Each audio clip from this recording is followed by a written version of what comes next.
Today we're taking a deep dive into the 2026 Kawasaki W800 Special Edition, a motorcycle that bridges the gap between the classic and the contemporary. This is for riders who love heritage, style, and enough performance to make each ride feel special. We'll cover key features, design cues, performance aspects, what makes the Special Edition stand out, pricing, and whether this is a bike that should be on your short list. Let's get rolling. The heart of the W800 SE is its engine, a 773cc, air-cooled, vertical twin, parallel twin, 4-stroke, using Kawasaki's heritage bevel gear camshaft arrangement. It's built to produce strong torque in the low to mid-RPM range. Riders report that the engine feels mellow when cruising, but with enough grunt when you open it up, especially around 4,000 to 6,000 revolutions per minute. This is typical of the W800 line. Kawasaki 1. Color finishes. The Special Edition badge means you get more premium touches, often blacked out or dark engine components, special tank emblems, more upscale paint trim.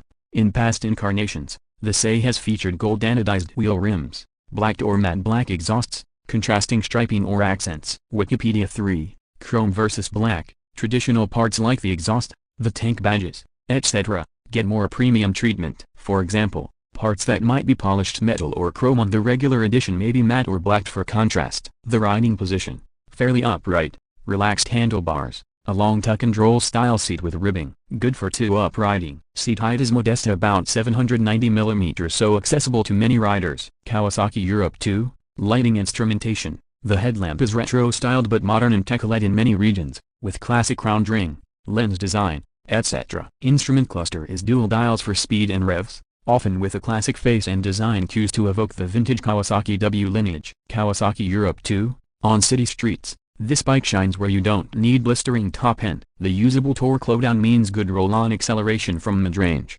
Second and third gear usable without huge effort. Keeps a smooth pulse, especially given vibration is controlled reasonably well in modern build. On highways, it can cruise, but because it is air-cooled, upright, with retro tires and styling, the wind resistance and lack of extreme high RPM power means that highway work is okay but not its strongest suit. If you're expecting sport bike speeds, this isn't that. It's more about style plus experience. Handling. Because of its wheel sizes, frame setup, mass, it won't flip into corners like a lighter sport model, but it offers stable, planted behavior, confidence in sweeping turns. Suspension soaks up irregularities pretty well for its class. Rear preload adjust lets you tune a bit if you have pillion or luggage. Braking, good feel. ABS adds safety especially in wet. Emergency stops. Disc setup is sufficient. Not racing spec, but more than enough for the bike's performance envelope. Premium aesthetics. More striking contrast finishes, gold or black accents, Special Edition badges. It's something that appeals to buyers who want to stand out. Heritage nostalgia.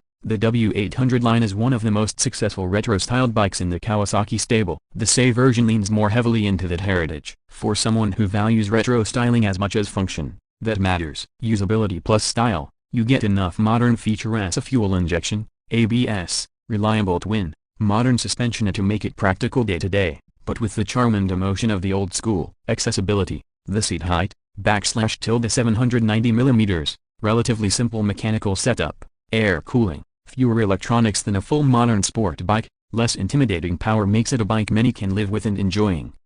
While I haven't found a specific published MSRP for the 2026 Special Edition in all markets, some sources still list the 2025 model. We can use previous pricing as a benchmark. For example, the 2025 W800 ABS in the US lists for about $10,399. Motorcycle.com 4. The Special Edition trim typically adds a premium over the base, standard W800, for the upgraded finishes, special items, etc. Depending on taxes, import, dealer markup, that could translate to several hundred to $1,000 more in US, and likely more in other regions. So you might expect US $11,000, 12,000 plus or equivalent in other currencies, for the SE, in many markets. Weight, around 216 226 kilograms wet depending on region and equipment. For a retro bike that's not horribly heavy, but not featherlight. That weight shows in maneuvers. Kawasaki Europe 2, limited electronics. This is by design. You don't get fancy riding modes,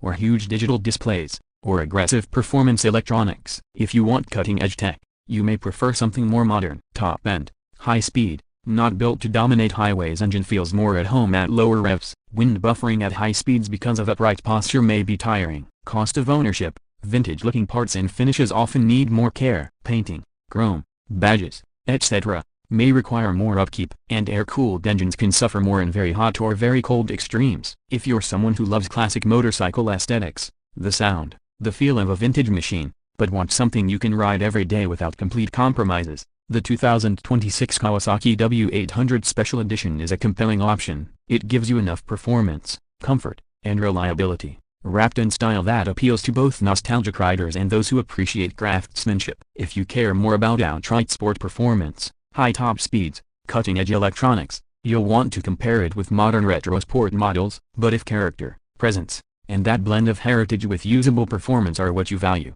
this bike delivers.